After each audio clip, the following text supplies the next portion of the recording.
A gente está falando de uma dívida bilionária do estado mais rico do Brasil e da mais alta corte do país.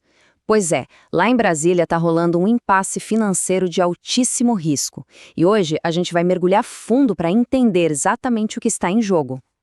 Então a pergunta é essa, né? O que levaria o governador do estado mais poderoso do país a correr para Brasília para uma série de reuniões urgentes com 4 ministros do STF, assim, de uma vez?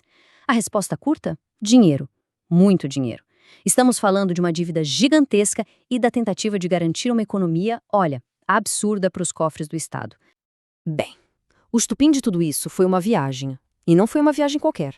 No dia 11 de fevereiro, o governador de São Paulo, Tarcísio de Freitas, foi para Brasília com uma missão muito, mas muito clara: conseguir apoio para uma decisão da Justiça que pode, literalmente, mudar o futuro financeiro do Estado. E olha só a agenda dele, não era pouca coisa não, a gente está falando de reuniões individuais com 4 nomes de peso do Supremo: Alexandre de Moraes, Cristiano Zanin, Dias Toffoli e Gilmar Mendes. Sabe, isso não é uma conversa de corredor, uma diplomacia de rotina, é na verdade uma verdadeira operação de convencimento no mais alto escalão do poder. E qual era o motivo de tudo isso? Simples: convencer esses ministros a manterem uma decisão judicial recente que, olha, é muito, mas muito favorável a São Paulo.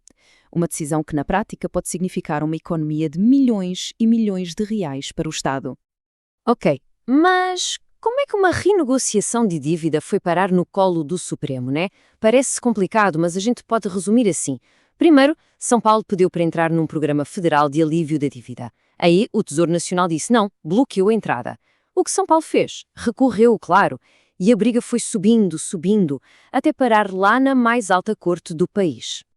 E aqui tem uma palavrinha-chave para entender toda essa história: liminar. É super importante a gente entender isso.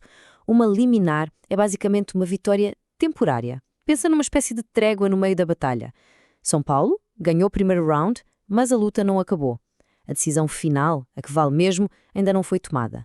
E é exatamente por isso que a viagem do governador foi tão crucial. Então, o centro de toda essa briga tem nome.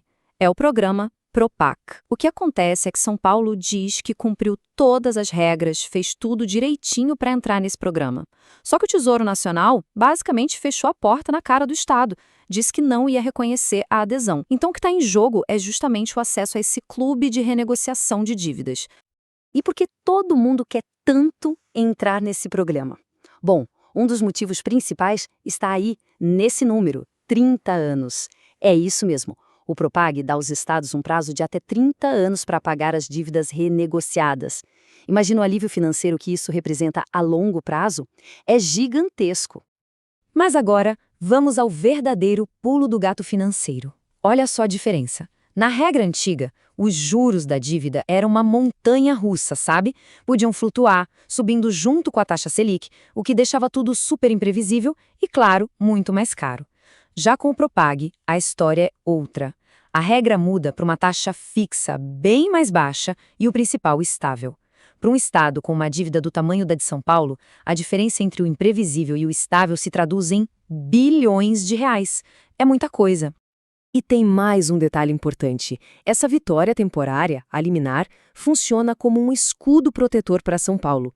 Enquanto ela estiver valendo, o governo federal fica de mãos atadas, não pode aplicar nenhuma sanção.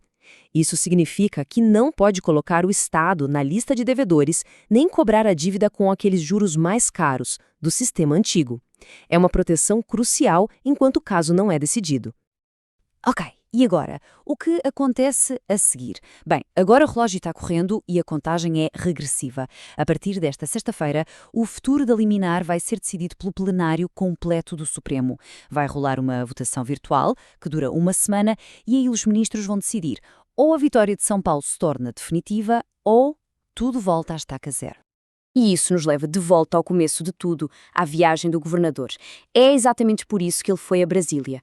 Como foi noticiado pela CNN Brasil, o objetivo era esse mesmo: apresentar pessoalmente os argumentos, o caso de São Paulo, para os ministros antes que a votação começasse. É tipo a última cartada para tentar garantir que a liminar seja confirmada. No fim das contas, o que está em jogo aqui é muito maior do que só a dívida de São Paulo. A decisão que o Supremo tomar pode abrir um precedente, sabe? Pode acabar redefinindo toda a relação financeira entre os estados e o governo federal. Ou seja, uma única decisão, tomada lá em Brasília, pode ter um efeito dominó e ecoar pelo Brasil inteiro.